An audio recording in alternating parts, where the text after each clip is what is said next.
Hello, I am Stephen Epstein, and I have been defending DWI cases for more than 30 years. The holiday season can be full of festivities and socializing, but driving while impaired can ruin it and destroy lives, including yours and your loved ones. Please make the right choice and do not drive drunk. If you or a loved one have made that mistake, I am here to help. I've been defending DWI cases for more than 30 years. Others promise to do all they can. I am able to do all that can be done. Call me at 516-745-1500. BarkheadEpstein.com. Welcome to the 5 o'clock show. It's time for Common Sense. Now, it's Katz and Cosby with John Catsimatidis and Rita Cosby, standing for truth, justice, and the American way, bringing common sense to the world. Now, here's John Catsimatidis and Rita Cosby.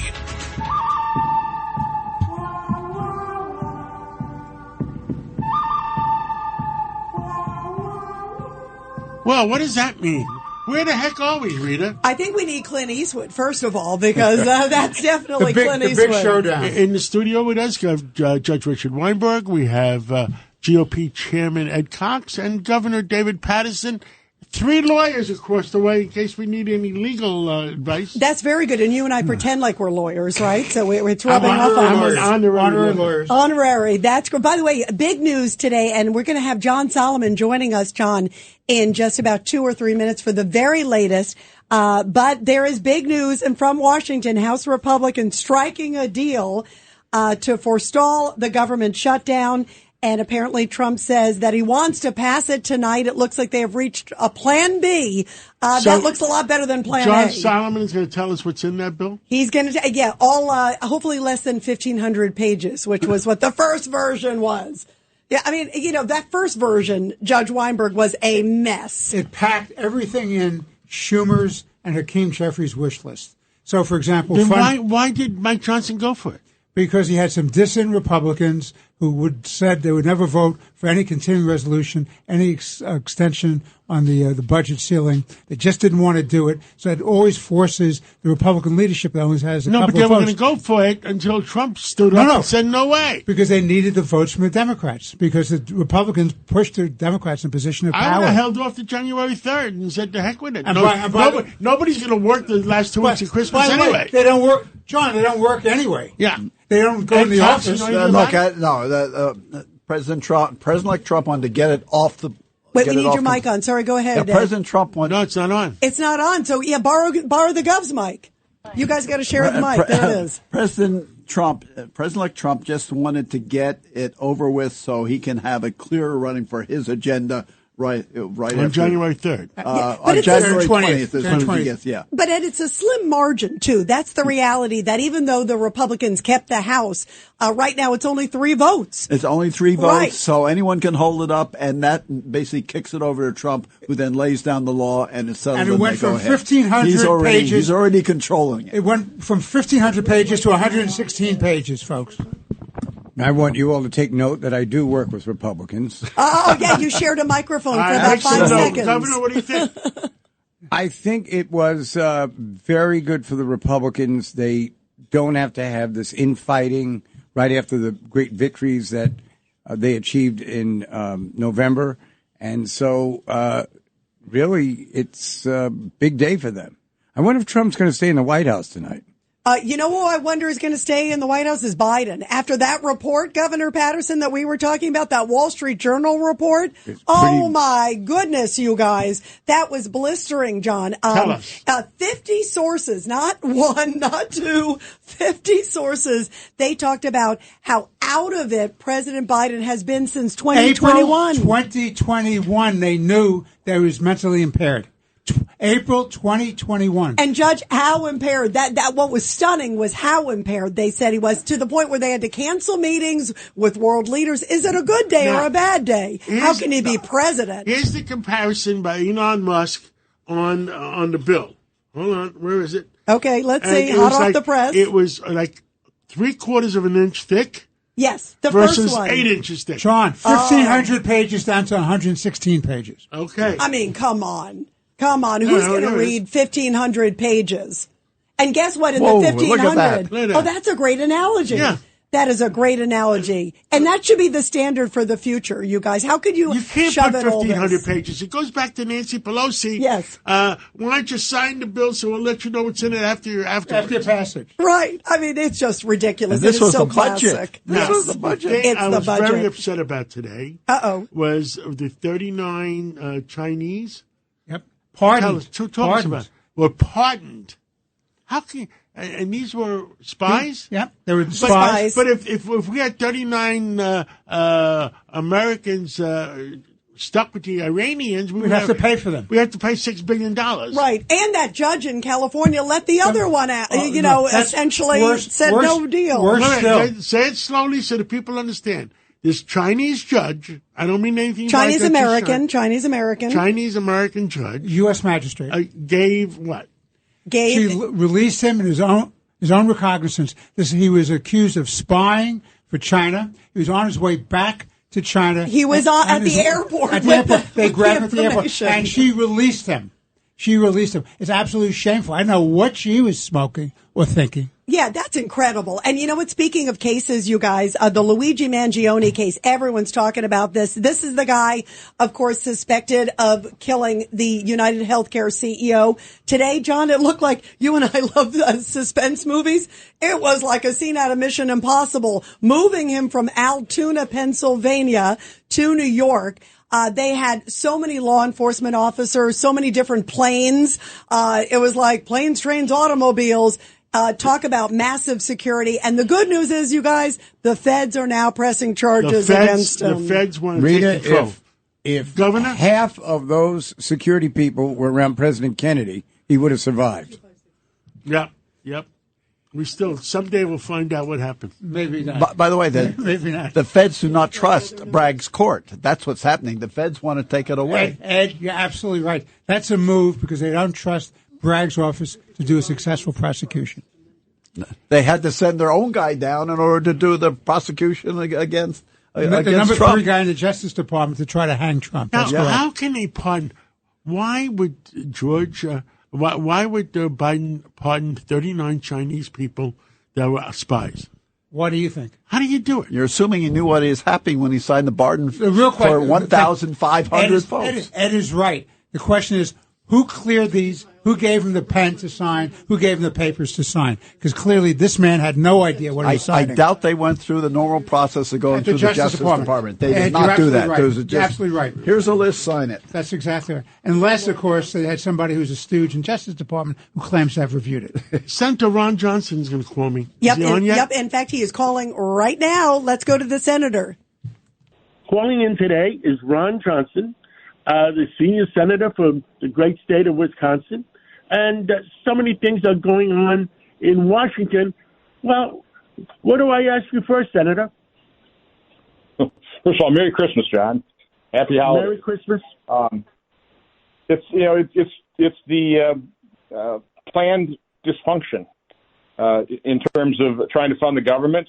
And I think the good news is over the course of the Biden administration, more Americans have just realized how dysfunctional government is, and that they want to take a very serious look at what we can do to reduce its size, scope, and cost, and its influence over our lives. So that's the good news, but the dysfunction continues. As I say, it's planned dysfunction. This is how they've mortgaged our children's future. You don't do appropriation bills. You keep everything, you stack it all up. But, just in terms of the American public, I mean, the drone situation here, the way we cannot get answers out of the government, it seems obviously they know what these drones are because they're not worried about them. But well then tell us. It's so unbelievably puzzling, and it just further reduces people's faith, or actually increases their distrust of the federal government. There's so many reports going around, Senator, that it's a division of the Navy doing experimental drones, that they're looking for a possible suitcase bomb that might be missing with radiation. There's so many stories. The American people don't know how to handle it. I mean, and President Trump refused to stay at Medford, his New Jersey home. He's going to Florida. Is there any danger? I don't know. I think that's what worries people so much is if there is no danger, well, why don't they tell us? So I think people leap to the conclusion, well, there must be something pretty bad if they know what they're doing and they're not willing to tell the American public in case it causes a panic. Again, it's we're not in a very good situation right now. This has got to be cleared up. I mean, if there is something that needs to be located, God, I hope they locate it quickly and allow the danger to pass. And then, but I just can't tell you. I really don't like to speculate, but I think that's pretty obvious what people are thinking right now. And on top of that, the president, President Trump, has gotten very upset at the spending based on what the Congress was going to vote for, and I think he's taking an attitude: let the new Congress decide on January 3rd, after January 3rd. What do you think the options are? None of them are good. Once we have Republicans in majority in both chambers, Democrats will not lift a finger to fund the government, unless you get massive spending increases, and Republicans won't go along with that. I mean, this election was about how do you reduce the size, scope, and cost of government. So this is going to be a mess. The only way to get out of this mess, and here the ace in our hole is you got Elon Musk now with his bullhorn to win the political argument. We need to get the public on our side. Understood. But let me ask you one last question, and I know you have to run. Is a 10-day shutdown that bad? Because January 3rd is just around the corner. No, Americans won't even know what small percentage of the government is shut down. Now, there are a couple little poison pills. For example, Coast Guard doesn't get paid. The Customs Border Patrol don't get paid. But I had a bill, the Shutdown Fairness Act, that would have taken care of all that. So that's the first thing Republicans have to do is we have to offer a bill that takes care of the anomalies, let's call them that. But no, I mean, a single-digit percent of the government actually shuts down. Everything is viewed as essential, and it just keeps getting funded. It just keeps moving along. So no, it's just whipped up fear by the media and by the Democrats. So no, as long as we handle it properly, they won't even know. Understood. Let's talk again on Sunday. Thank you very much, Senator Johnson from the great state of Wisconsin. And, John, great to have Senator Ron Johnson. By the way, this news is breaking fast and furious. So we're also just getting word, and this just came, and even maybe the senator hasn't even maybe trickled up to the Senate yet, that the House side is striking an agreement to forestall the government shutdown. So it may not even been passed all around Congress right now. But let's go to some breaking news. Breaking news, WABC. And joining us now is John Solomon with Just the News. John, take us with the very latest, because this is all breaking fast and furious here on Katz and Cosby. You're right. I think as the senator was speaking, a deal was reached for a new spending bill that gets rid of those congressional pay raises that people are upset, cuts the bill size by more than 3/4 of the pages. Still some new spending. There'll be disaster relief spending, but it's a smaller bill. It's only 116 pages compared to 1,500 yesterday, and it will most likely get through. There are some signs that some Democrats will cross over with Republicans, and we'll see what happens in the next few hours. But at least there's some clear evidence that when Donald Trump plays a game of chicken with Congress, he can have some impact. Now, that doesn't mean the bill is going to pass, but it's a lot smaller and a lot cheaper than it was. So you think, well, no, tonight I think Donald Trump is just coming over the wire that Donald Trump is demanding they pass it tonight. He has. He's cheering it on, and it's sort of what he wants. It raises the debt ceiling for a little while for the beginning of his presidency so he can get some budget order and maybe start cutting. So it has all the things Donald Trump likes. It has many of the things that Elon Musk has. It got rid of a lot of things that American people didn't like, some of the Christmas tree gifts and the pay raise for members of Congress who are at a 19% approval rate right now. It's not yet clear whether it'll get through the House. We'll have to wait and see. In the Senate, we'll have to wait and see if it gets through. But it's clearly some progress in terms of size. It's been reduced in size. Now we'll see if we can get the votes to get it through and get Congress out of here until next year. You know, John Solomon, the other one, the 1,500 plus pages, and John was just showing us a picture of the difference of 1,500 pages versus 116. That had all this like DEI stuff in it. The other thing we were talking, the judge and I earlier, we were talking about the fact that it also was blocking anybody from investigating the investigators of January 6th. I mean, bringing, any questions. How could they were preemptively saying we can't be looked into if we did anything wrong. What do we know in this 116? How can they put that in the I know, budget? isn't that incredible? They added it in. Because they try to put in the budget all their wish list, the DEI stuff, funding, their green energy, Yep. their green energy. It's just absolutely. They also had for that research that they did that came out of the Lujan labs. They would continue that funding as well. Are they out of their minds? That's why it's incredible. So in the 116, and I didn't go to Evelyn Wood speed reading, so the 1,500 was out of the, but in the 116, is hopefully all of this nonsense out to all of our points? A lot of it is, not all of it. The stadium deal is out. The pay raise is out. The farm bill extension is in. The $100 billion in disaster relief remains in. So there's a price tag that isn't offset, but we've had major disasters, so a lot of people probably will vote for that. There is some reauthorization of the Pandemic All Hazards Preparedness Act. That was in the bill. Elon Musk really highlighted the silliness. That got pulled out from our reading of it just a few minutes ago. We don't see that in there. Reforms to how pharmacy benefit managers operate, they were stripped out. So a lot of the special interest provisions were stripped out. Not all of them. We're finding some still in there, but a lot were out. Funding for that key bridge in Baltimore, the one that got destroyed by the cargo ship, that stays in the bill. So Baltimore got something out of even the second bill. But it's smaller, and I think there's probably enough reading going on now. We'll know within an hour or two whether people are for it or not. I will tell you, though, there's a lot of hurt feelings on Capitol Hill right now. So there isn't a guarantee that there'll be unanimity and enough votes to pass this, but it clearly is a smaller bill. Well, yeah, just breaking news. Trump endorses GOP backup plan, and government barrels down the shutdown. Yep. Trump is definitely behind the bill. We'll see. Hakeem Jeffries just came out a second ago, says he thinks it's a joke. It's laughable. Some of the Republicans you're going to need to get, people like a Rich McCormick, who's a moderate Republican, former military man and doctor, says he's not confident about this bill, doesn't feel good about it yet.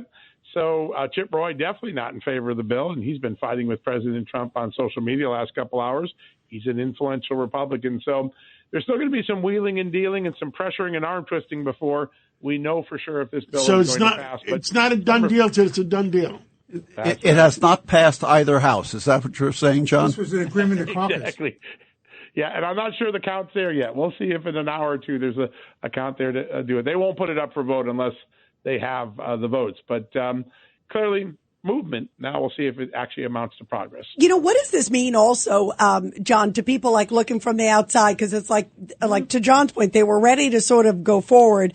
And then obviously President Trump steps in. It clearly shows it is his party. But this may happen again when you've only got 3 seats. I mean, is it going to be every time he's going to have to? He hasn't even become president yet. Clearly it shows the strength of President Trump, but it also shows he may have to keep stepping in. Soon it'll be only 1 seat. Yeah, that's true. You're right. That's right. Some of the people who've been taken out. Listen, it's the first crisis of the Trump presidency, which is what is the working environment with Congress. It isn't figured out yet. And this episode reminds people that this was supposed to be one of the easier things. All right, quick, clean spending bill, go home. There was nothing clean or quick about it.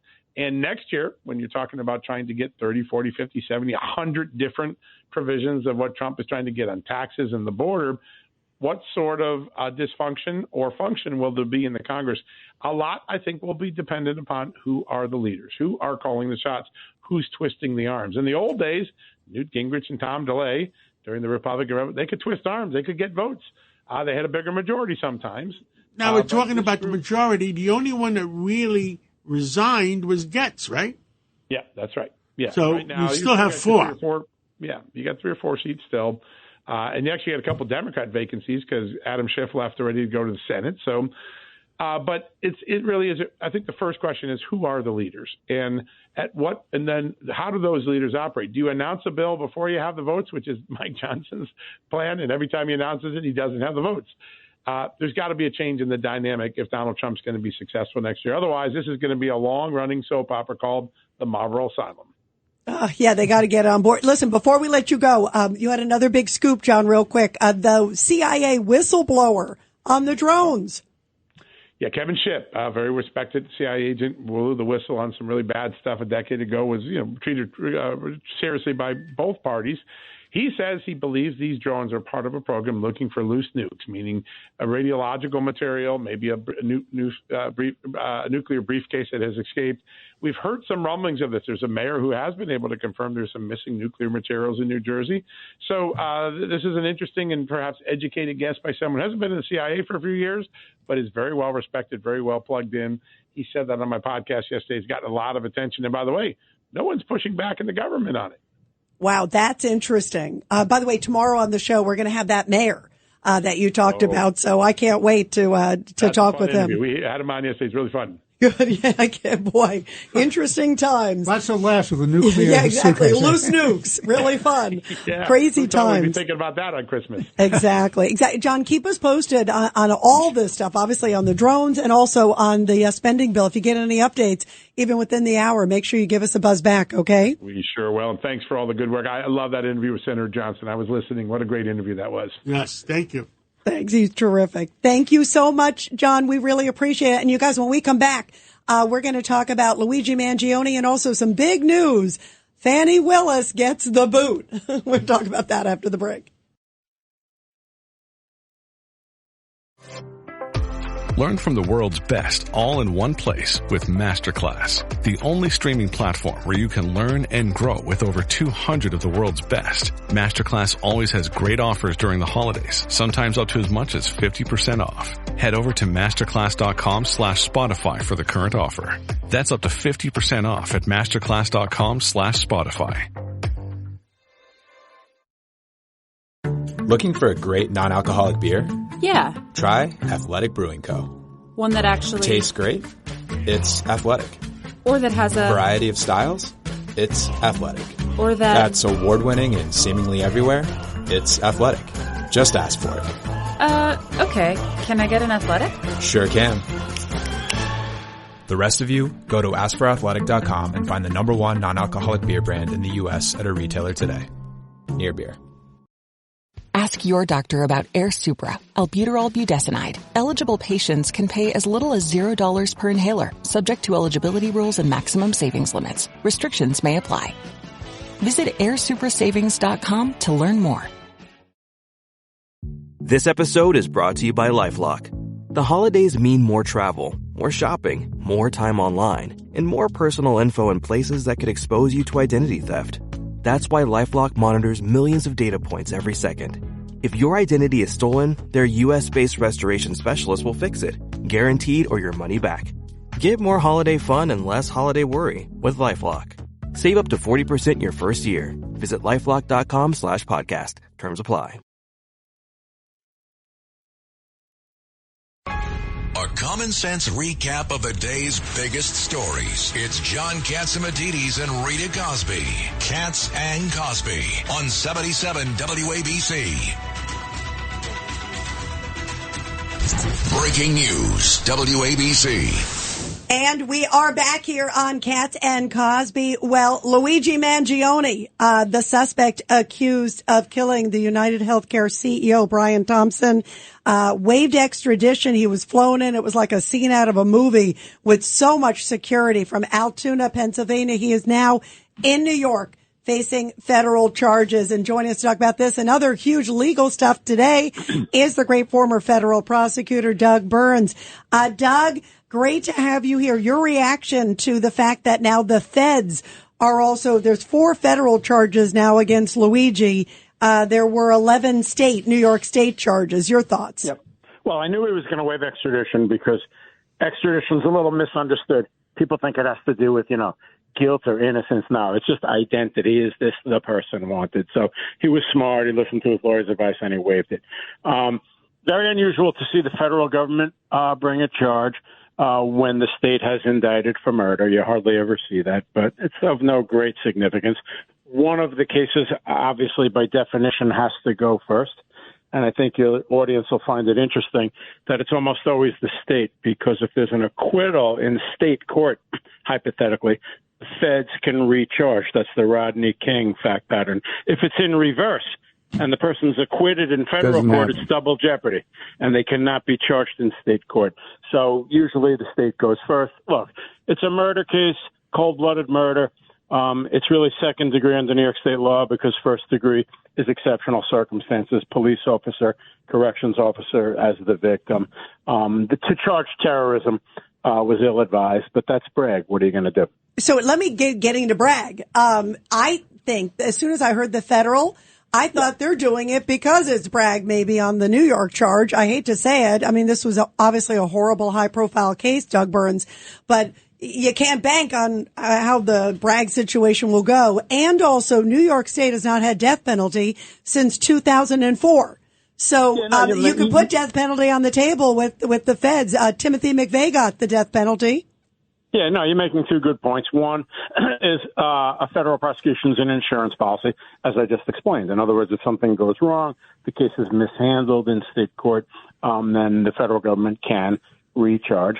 On the death penalty, open question. I can't really predict with any type of certainty whether or not they will seek it. We'll see. But again, for Bragg to have charged terrorism was ill-advised. The federal government hasn't charged him with terrorism. It's interesting because there's a section 924C, we call it in the vernacular, of Title 18. And if you use a silencer, it's a 30-year mandatory minimum. They charged him with that. So the charges are astronomical in terms of the prison exposure in both cases. You know what's wild? The security around Luigi today.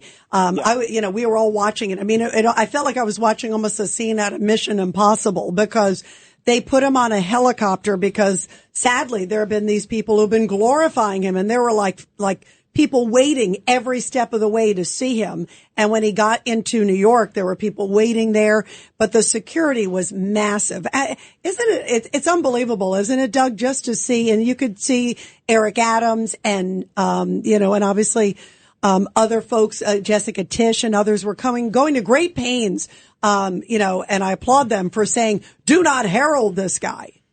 No, I agree 100%. And the point is, when you put aside the legal technicalities and the X's and O's, first degree, second degree, symbolically, they're absolutely throwing the book at this guy.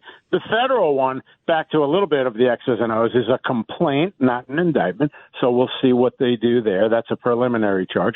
They didn't indict him, but I expect that they probably will. And again, they can hold off until the state case. But basically, to your core point, what's going on, and I think it's a good thing, is a stern overall global message.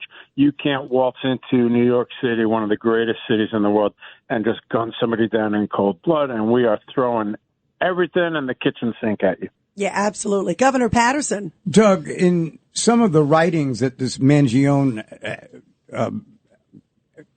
had that have been released, he actually assumes that he is going to be successful because he then says that it's trivial, that the real reason he's doing it is to ignite a reaction to how healthcare companies and other similar types of companies operate.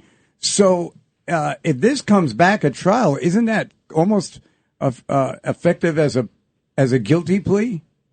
Yeah. I mean, again, Governor, the case with the caveat that I never prejudge a case, and I know you don't either, and we wait and see. He's innocent right now as we're speaking. But the point is, with the accumulation of the type of evidence you're talking about, which is incredible amounts of surveillance video and photographs, obviously reports about fingerprint match, ballistics match, it's going to be a very, very hard case to defend. And then to the manifesto, your point, yeah, absolutely. I think there will be stuff in there that will be damaging to him. And, it's going to be hard to defend this one. And Doug Burns, before we let you go, the other big news, Fannie Willis, my tease, which the Gov love, Fannie Willis got the boot. Today, a state appeals court said she's disqualified and her team from the case. So your thoughts on that? Very, very pleased to see that. I looked at the opinion. I mean, the court below, real quick, found that there was an appearance of impropriety, but the remedy was Solomonic. If one of the two leaves, the other can stay. On appeal, they simply agreed with the trial court. There's an appearance of impropriety, but we disagree on the remedy. She has to go. She gets the axe, I'm going to call it. Yeah. What did you think about that, Ed? First of all, it's a foregone. I thought it's a foregone conclusion that they would actually boot Fannie Willis, but it took a while. And the question is the case done yet? You're an attorney, Ed Cox. What do you think? The case, yes, the case is done. Not technically, but it's really finished. That leaves only one, the one here in New York, for which there's still a sentencing, and I think that Judge Merchan does not want that decision to be appealed, and he's going to try and prevent that anyway, because he'd be very embarrassed on appeal on that one. So basically, all four of the cases are over. Do you agree, Judge Weinberg? It's done, that case? You're talking about the Manhattan case? Well, the Fannie Willis. Oh, the Fannie Willis case is done because, as Ed Cox said before we went on air, you're going to have the governor of the state, who's a Republican governor, who's going to appoint a special counsel or special assistant attorney general on the case, and they're not going to go forward with that. So it was a ridiculous case anyway. It was all made up. On the Merchan thing, and I'm interested in Doug's opinion, I think that's going to be hanging over Trump for 4 years, that sentencing. I don't see him getting any relief on that, because until he's sentenced, you don't have the appeal, Doug. Am I right?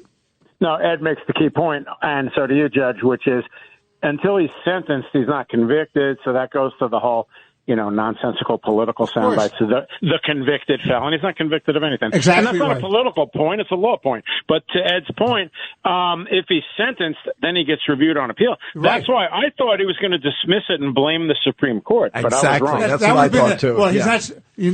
Honestly, I hate to speak poorly of a former colleague, but he wasn't smart enough to do that. Yeah, that would have been the logical thing. That was the smart money. Blame it on the Supreme Court. What do you want from me? Absolutely. Perfect. Yeah. Absolutely. Wow. Well, Doug, thank you very, very much. So many cases. We love having you here. And if we don't talk to you, Doug, Merry Christmas. Merry Christmas. Thank Happy you, Doug. New Year, everybody. Happy New Bye. Year. Take care. And Rita, what is the hot news of the day now? It's the top news of the day, sponsored by Goya. Here's Rita Cosby. I haven't seen And more. everybody, here are the other big stories of the day from Goya. Amazon Teamster workers are on strike just 6 days before Christmas. They are striking. Yeah, but we don't know the extent of it. Yeah, we don't, but they're at least reporting it, okay? And they're striking at Amazon facilities across the country. By the way, to your point, guys, I was saying earlier that they're not expecting it to hurt packages and deliveries, so you will all still get your Christmas gifts on time, so don't worry about that, okay? But what's your point? The one The loose nukes, A right? nuclear suitcase? Yeah, I that's love what he it. wants for Christmas, right? No, I'm going to get it for him. Oh, good. Okay, Thank good. you, Governor. Thank you, Gov. Oh, nice. Anyway, they are striking at the Amazon facilities across the country starting. And also the union says it's the largest strike against Amazon in U.S. history. But we'll see where it goes, guys. Again, a lot of the places are still open. And again, packages at this point are not going to be hampered. And also, since we were talking about these nuclear theories, drone use over certain parts of New Jersey is being temporarily banned by the FAA. Unidentified drone sightings have been rampant over the Garden State, as we know, in recent weeks, causing a lot of concern among many residents. While the federal government has said that they found no threat to national security, they haven't been able to identify all the drones, and the FAA's ban lasts through January 17th. They can prosecute them if they don't know who's sending them. Yeah, that's spoken like a good lawyer. That's a good point. And everybody, those are the big headlines. And coming up, we are going to get the latest with Victoria Coates on what's happening in Syria, Russia, and much more. This episode is brought to you by Shopify. Upgrade your business with Shopify, home of the #1 checkout on the planet. Shop Pay boosts conversions up to 50%, meaning fewer carts going abandoned and more sales going cha-ching. So if you're into growing your business, get a commerce platform that's ready to sell wherever your customers are. Visit Shopify.com to upgrade your selling today.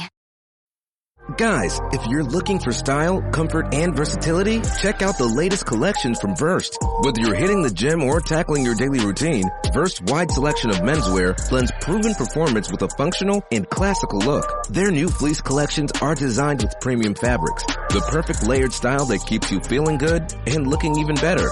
Explore the latest from Verst for next-level comfort and elevated style. Available only at Dick's Sporting Goods. Shop now at dicks.com/Verst. Over the last 16 years, the Subaru Share the Love event has supported charities like the ASPCA, Make-A-Wish, Meals on Wheels America, and the National Park Foundation.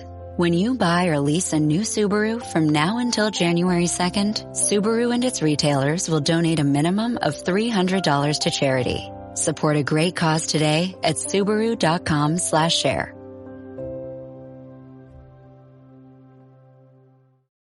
Run a restaurant and you learn pretty quick. The sound of a crisp fry starts way before the first bite. As delivery and to-go keeps business booming, Order for pickup. McCain SureCrisp fries keep orders crispy. Hey, delivery. After the trip, the crispiness comes through. McCain SureCrisp fries. Go the distance. See how far our fries can take your business at surecrisp.com/delivery. You're commuting home with Katz and Cosby. Now here's John Catsimatidis and Rita Cosby on 77 WABC. Calling in right now is the City Hall Bureau Chief for the New York Post, our friend Craig McCarthy. And Craig, what happened today in court with Ingrid? Hey, John, thanks for having me on the show. So, yeah, today, Ingrid Lewis Martin, who was the formidable consigliere of Eric Adams for years, dating back to his time in Brooklyn and before when he was in the Senate. Her and her son, as well as two other businessmen, had turned themselves in today. The Manhattan DA, working along with the Department of Investigations in the city, are alleging that through her son that they accepted $100,000 in what they're considering. They said they were loans, but they've never been repaid. It was just two pairs of $50,000 checks. Now, in exchange, they say that these two businessmen were working through Ingrid Lewis's son, Glenn Martin II, to get favors throughout the city. That was fixing some DOB issues. It was helping some permits along, and she was fast-tracking things with the Department of Buildings commissioner. So they're tying these all together because Glenn Martin and Ingrid Lewis Martin had a joint bank account, and Glenn Martin had deposited these two $50,000 checks from these two businessmen in 2023. And what they're saying that they used them for was he spent $113,000 with a cashier's check to buy a 2023 Porsche. Did he sign a note? Is he owed the money, or did he give the Porsche as collateral? So the only reason they're calling it a loan is in one of the deposits, he signed the memo portion of the check and said personal loan. However, when we questioned Manhattan DA Alan Bragg today, he said there's been no proof of any of this loan being paid back. So, but what he did note as well is that even if this was a loan, because she holds the position in office, and then that sort of exchange of any sort of monetary exchange for and a favor in office would still be considered part of bribery, which is one of the charges she faces, along with money laundering and conspiracy. All right, because I've always known Ingrid as a very religious lady and a very nice lady. Well, let's hope it works itself out. Anything else to report for this Thursday? Well, they just got the extradited the shooter for the alleged shooter of the CEO, Luigi Mangone. They had flew him in with the NYPD today after he waived extradition in Pennsylvania. So he's actually in court about 3 p.m. today, maybe 3:30 today, about the same time as Ingrid Lewis Martin. There's a rumor going around that the feds might take over that case. Have you heard that? So it's not that the feds will take over it, at least as of now. There is precedent for both cases on a state level and a federal level to run concurrently. Bragg had addressed this today and saying that this has happened before and it could happen again. It's unclear if the feds will take it completely and take it from the Manhattan DA, but we're still kind of in a holding pattern in that. And as of now, the belief is that they're both going to run concurrently. Understood.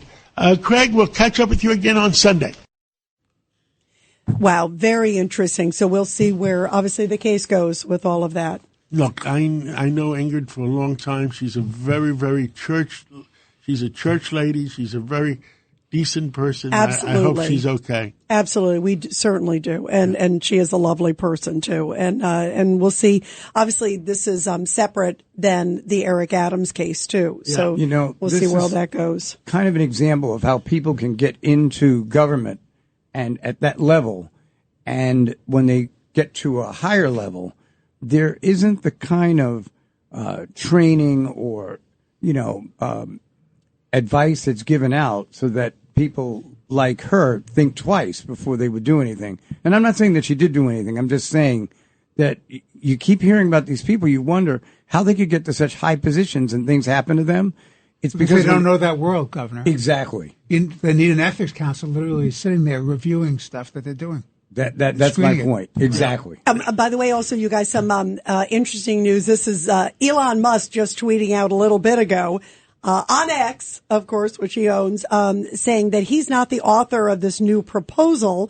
And he's giving big credit to President Donald Trump, J.D. Vance, also Speaker Johnson.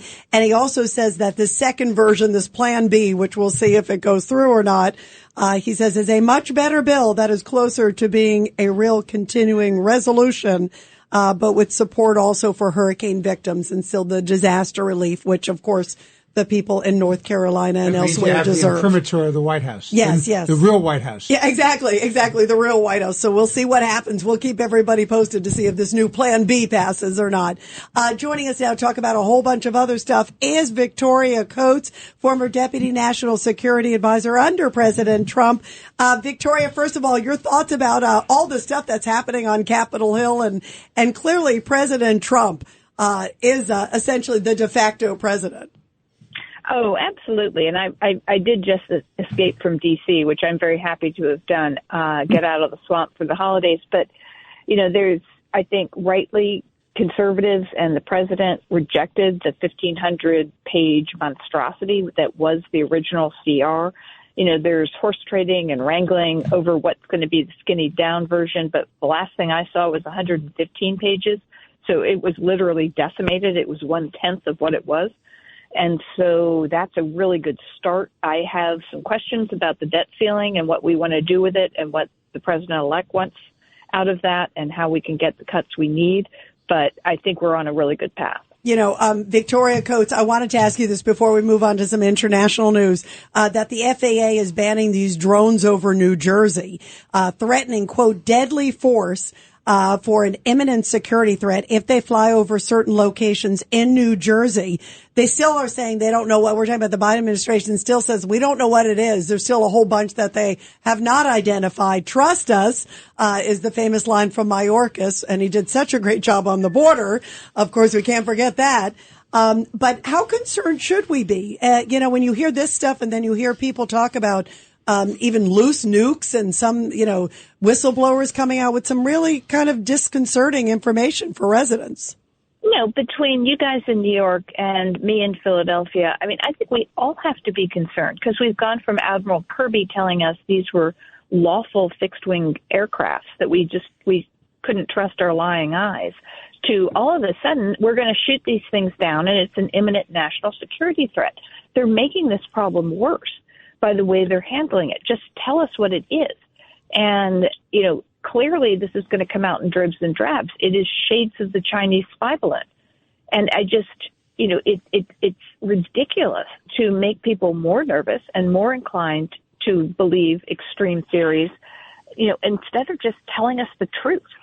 Yeah, exactly. Ed Cox. So, Victoria, to switch to international things, The Russians are moving their equipment out of Syria into Libya, where the last I left it, they were at a deadlock with Turkey that, in fact, had pushed them out of a major city, and President Sisi of Egypt got involved. What's the situation that's going on that the Russians are moving their equipment into Libya? Yeah, this is really, really murky. And what the Libyans I talked to have pushed back and said that they are rejecting the Russian advances to try to get into their ports. It would be, I think, from a U.S. perspective, even less desirable to have them in Libya than it was to have them in Syria, because that's right up against. You're then looking at the coasts of Spain, France, and Italy, not just the Eastern Mediterranean. So I think this is something we have to watch super, super closely. And there is a strong Turkish presence in Libya as well, so that could be a point of friction. And so what's coming out of Syria is not staying in Syria. Explain, Victoria, to everybody, because Turkey is NATO. That's why this gets so complicated. No, and Turkey is a fellow NATO member. A lot of people have asked me, why don't we expel Turkey from NATO? There is no mechanism for that in the NATO charter. Once you become a member, the only way to get out of it is for you to withdraw, not for the other states to kick you out. So that is a fact that we all have to deal with. Turkey also has the largest army in Europe, given how the atrophy to the French and the German armies, amongst others. So, they are, as I said, a fact to be dealt with. And the fact that the United States under President Obama decided to back the SDF Syrians, who President Erdogan of Turkey considers terrorists. We do not consider them terrorists. We consider them counter-ISIS partners. But the fact that Turkey does, it always made that policy, it inherently have failure baked into it, because at some point the Turks were going to take an action like this. And finally they have in the waning days of the Biden administration, when they think there's weakness in Washington before President Trump comes back. And they're trying to gain an advantage. And as you said, it becomes a really intractable problem. Judge Weinberg. Victoria, good to talk to you again. I'll tell you what concerns me. Erdogan has really declared war against the Kurds, not just the so-called terrorists, but against the Kurdish people and their ambitions. And if he goes after the Kurds, you also have a whole big population of Christians in Syria. And the Israelis are very, very close to the Kurds. So if they start going after the Kurds, what is Israel going to do? Just stand idly by and let them exterminate the Kurdish population? That really becomes a problem. So then you have a so-called NATO country against a real ally, Israel. How do you sort that out, Victoria? Well, it's going to be nothing but a headache, Judge. And I had a meeting with the Armenian ambassador recently about the Armenian Christian community in Aleppo, which is one of the most ancient Christian communities. And we have the Druze population as well. And what disturbed me most was the HTS folk, the Turkish-backed group, when they announced their governing slate of so-called technocrats. They were all ISIS and Al-Qaeda alums, not a single Christian, not a single Druze, let alone a Jew or a woman on the slate. This doesn't look terribly inclusive to me. So wow. I think we all have to watch this very closely. Absolutely. Victoria, keep us posted. There are so many complexities there. And it's a very dangerous, the powder keg in many ways, with all the different tribes there especially. Thank you so much, Victoria. And Merry Christmas, Victoria. Thank you, Victoria. Yeah, Merry Christmas. Merry Christmas. Happy Hanukkah, everyone. Thank you. We loved having you in studio recently, too. That was so great, Victoria. Thank you. And coming up next, you guys, Miranda Devine on some big news on guess who's getting a pardon now. This episode is brought to you by Amazon. The holidays are here, and you know what that means. It's time to get your friends and family the gifts they deserve. Take the stress out of shopping with Amazon's great deals and low prices on a huge range of items from toys to tech and much more. Whoever you're gifting for, Amazon has great prices on everything you need this holiday season. Shop last-minute deals now.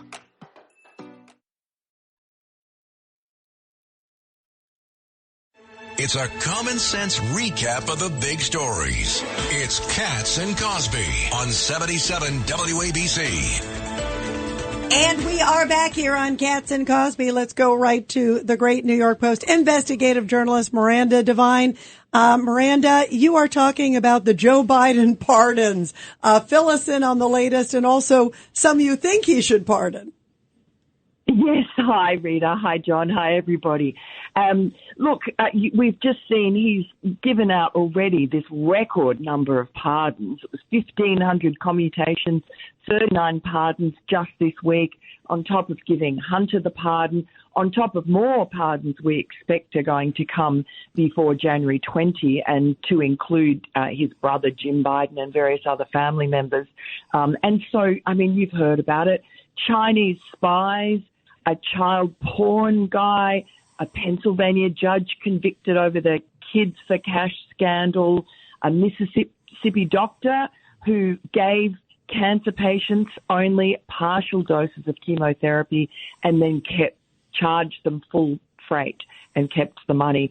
Various fraudsters, corrupt Democratic politicians, no surprise there. It's really just a litany of bad behavior. It's not what the party. How many Chinese spies? Well, at least 2 that we know of, and maybe 3, I think. And one of them also had child porn offences. So this was part of a prisoner swap that we weren't told about until this week. It happened in November. But really, it just makes you wonder what is going on in Joe Biden's brain. And he just has no morals, no scruples. I mean, previously pardons have been given to people who, didn't commit acts of violence, there were victimless crimes, had already served time. But this is just crazy. Yeah, it is crazy. Governor Patterson. So, Miranda, with 1,500 pardons, which would have been one pardon for each page of the budget, I was wondering if that's a good analogy, Gov. We could pay off the budget that way. If this is what we did for China, what did we get back for it?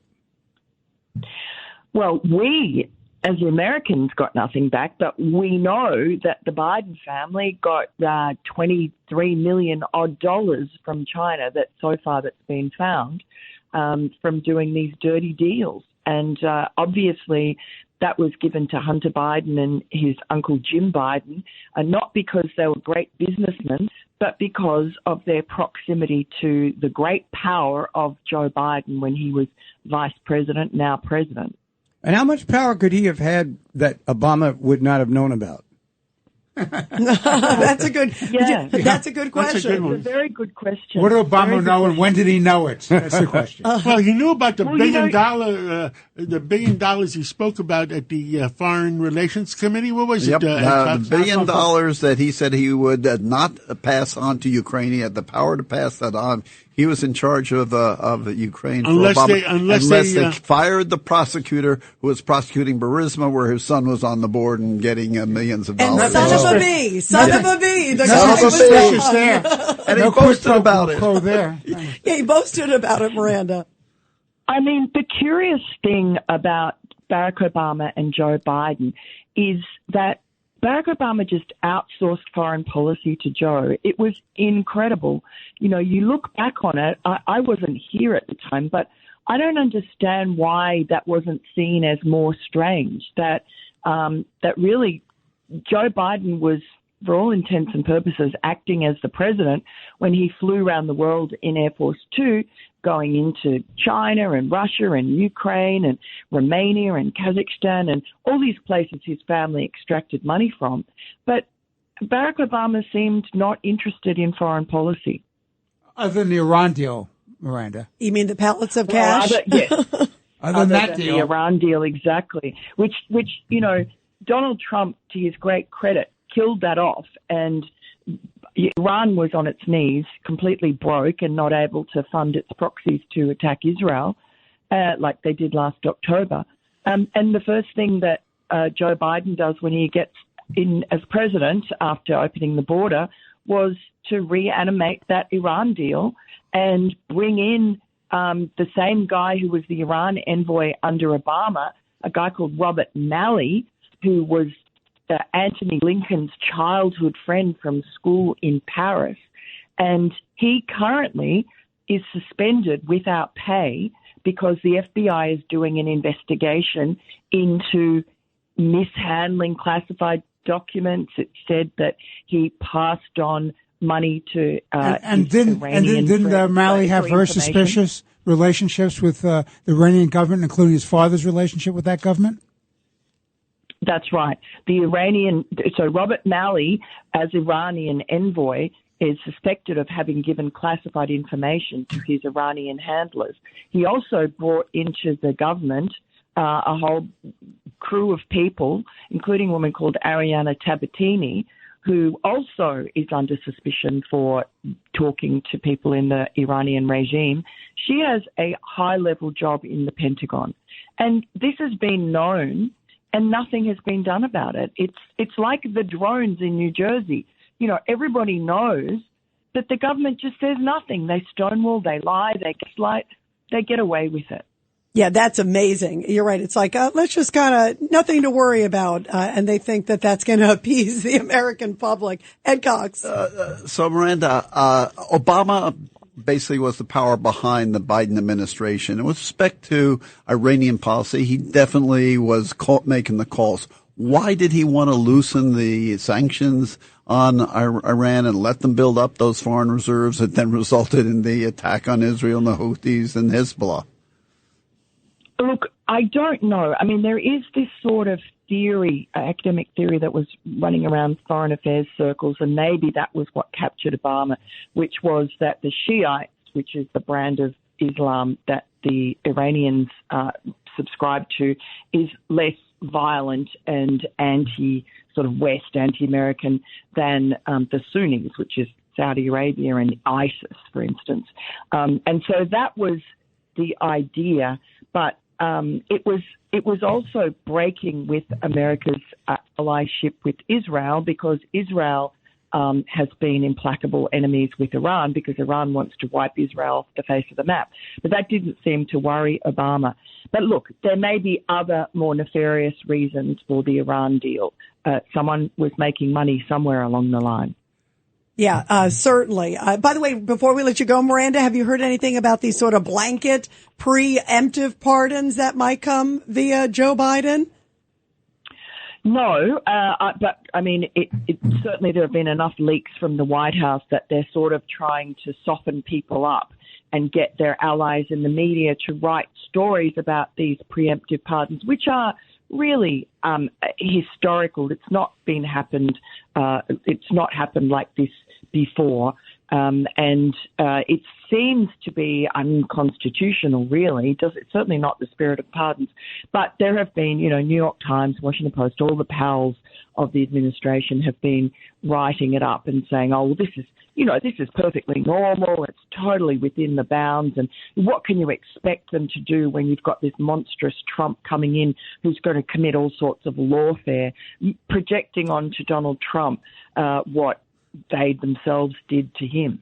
Right, exactly. Look, the American public deserves to know the truth, whatever happened there. Miranda, thank you very much. Thank you. And if we don't talk to you, Merry Christmas, Miranda. Merry Christmas. Yes, Merry Christmas. Great to have you. What do we all stand for? Truth, justice, and the American way. God bless America.